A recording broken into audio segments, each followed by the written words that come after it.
ಕ್ರಿಸ್ತನನ್ನು ಪ್ರತಿಫಲಿಸುವಂತೆ ನಿಮ್ಮ ಆತ್ಮಗಳನ್ನು ವಾಕ್ಯದಲ್ಲಿ ಬಲಪಡಿಸುವ ಅನುದಿನದ ಧ್ಯಾನ. ಇಂದಿನ ಧ್ಯಾನದ ಶೀರ್ಷಿಕೆ ಪರಿಶುದ್ಧ ಧರ್ಮ ಮತ್ತು ನನ್ನ ನೆರೆಯವರು ಎಂಬುದರ ವ್ಯಾಖ್ಯಾನ. ಈ ದಿನದ ದೇವರ ವಾಕ್ಯ: ಸಂಕಟದಲ್ಲಿ ಬಿದ್ದ ದಿಕ್ಕಿಲ್ಲದವರನ್ನು, ವಿಧವೆಯರನ್ನು ಪರಾಮರಿಸಿ ತನಗೆ ಪ್ರಪಂಚದ ದೋಷವು ಹತ್ತದಂತೆ ನೋಡಿಕೊಂಡಿರುವುದೇ ತಂದೆಯಾದ ದೇವರ ಸನ್ನಿಧಾನದಲ್ಲಿ ಶುದ್ಧವೂ ನಿರ್ಮಲವೂ ಆಗಿರುವ ಭಕ್ತಿ. ಯಾಕೋಬನು 1ನೇ ಅಧ್ಯಾಯ 27ನೇ ವಚನ. ಶುದ್ಧ ಧರ್ಮವೆಂದರೇನು? ಕರುಣೆ, ಸಹಾನುಭೂತಿ ಮತ್ತು ಪ್ರೀತಿಯನ್ನು ಮನೆಯಲ್ಲಿ, ಸಭೆಯಲ್ಲಿ ಮತ್ತು ಲೋಕದಲ್ಲಿ ಪ್ರಕಟಪಡಿಸುವುದೇ ಶುದ್ಧವಾದ ಧರ್ಮ ಎಂದು ಕ್ರಿಸ್ತನು ನಮಗೆ ಹೇಳಿದ್ದಾನೆ. ಮಕ್ಕಳಿಗೆ ಕಲಿಸಬೇಕಾದ ಧರ್ಮ ಇದಾಗಿದ್ದು, ಇದೇ ನಿಜವಾದ ತಿರುಳಾಗಿದೆ. ತಮ್ಮ ಮೇಲೆ ತಮ್ಮ ಚಿಂತನೆಗಳನ್ನು ಕೇಂದ್ರೀಕರಿಸಬಾರದು, ಆದರೆ ಮಾನವ ಅಗತ್ಯತೆ ಮತ್ತು ಕಷ್ಟ ಇರುವಲ್ಲೆಲ್ಲ ಸುವಾರ್ಥ ಕೆಲಸವಿದೆ ಎಂದು ಮಕ್ಕಳಿಗೆ ಕಲಿಸಿಕೊಡಿರಿ. ನಮ್ಮ ನೆರೆಯವರು ಯಾರು ಎಂದು ವಕೀಲರಂತೆ ಕೇಳುವವರು ಅನೇಕರಿದ್ದಾರೆ. ಆದರೆ ಯೆರಿಕೋ ನಗರದ ಪಕ್ಕದಲ್ಲಿ ಸಂಭವಿಸಿದ ಒಂದು ಘಟನೆಯಲ್ಲಿ, ಅಂದರೆ ಗಾಯಗೊಂಡು ಬಿದ್ದಿದ್ದ ಬಡ ಅಪರಿಚಿತನನ್ನು ಯಾಜಕನೂ ಲೇವಿಯನೂ ಇಬ್ಬರೂ ನೋಡಿಯೂ ಸಹಾಯ ಮಾಡದೆ ಹಾಗೇ ಹೊರಟು ಹೋಗಿ, ಒಳ್ಳೆಯ ಸಮಾರ್ಯದವನು ಗಾಯಗೊಂಡವನನ್ನು ನೋಡಿಕೊಂಡ ಘಟನೆಯಲ್ಲಿ ನಮಗೆ ಉತ್ತರವು ದೊರೆಯುತ್ತದೆ. ಅಗತ್ಯತೆ ಇರುವ, ಕಷ್ಟದಲ್ಲಿರುವ ಪ್ರತಿಯೊಬ್ಬರೂ ನಮ್ಮ ನೆರೆಹೊರೆಯವರು.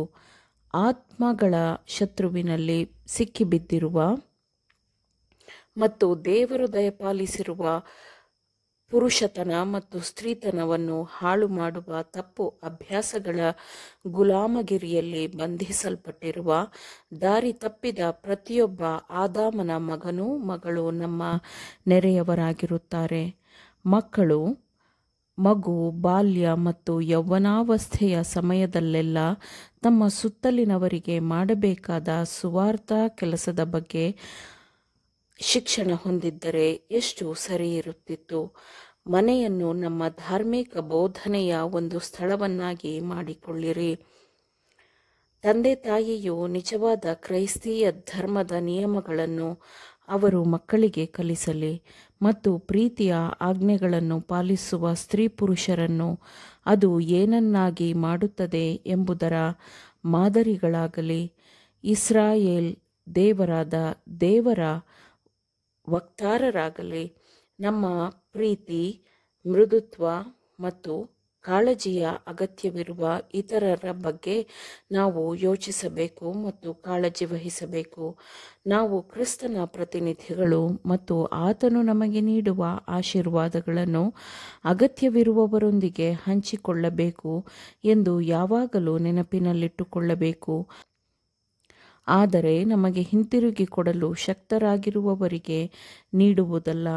ತಾತ್ಕಾಲಿಕ ಮತ್ತು ಆತ್ಮಿಕವಾದ ಅಗತ್ಯತೆಗಳಿದ್ದು ಅದನ್ನು ಒಪ್ಪಿಕೊಳ್ಳುವವರೊಂದಿಗೆ ನಾವು ನಮಗೆ ದೊರೆತಿರುವ ಆಶೀರ್ವಾದಗಳನ್ನು ಹಂಚಿಕೊಳ್ಳಬೇಕು.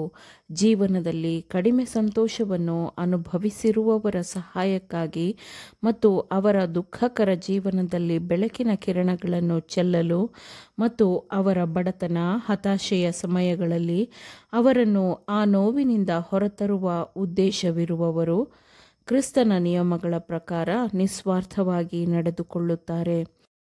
ನಾವು ಒಳ್ಳೆಯ ಕೆಲಸಗಳು, ಅಂದರೆ ಕರುಣೆಯ ಮಾತುಗಳು, ದಯೆಯ ಕಾರ್ಯಗಳು, ಬಡವರು ನಿರ್ಗತಿಕರನ್ನು ಮೃದುವಾಗಿ ಪರಿಗಣಿಸುವುದು, ಇಂತಹ ಫಲಗಳನ್ನು ಬಿಡಬೇಕು ಎಂಬುದು ಕ್ರಿಸ್ತನ ಬಯಕೆಯಾಗಿದೆ.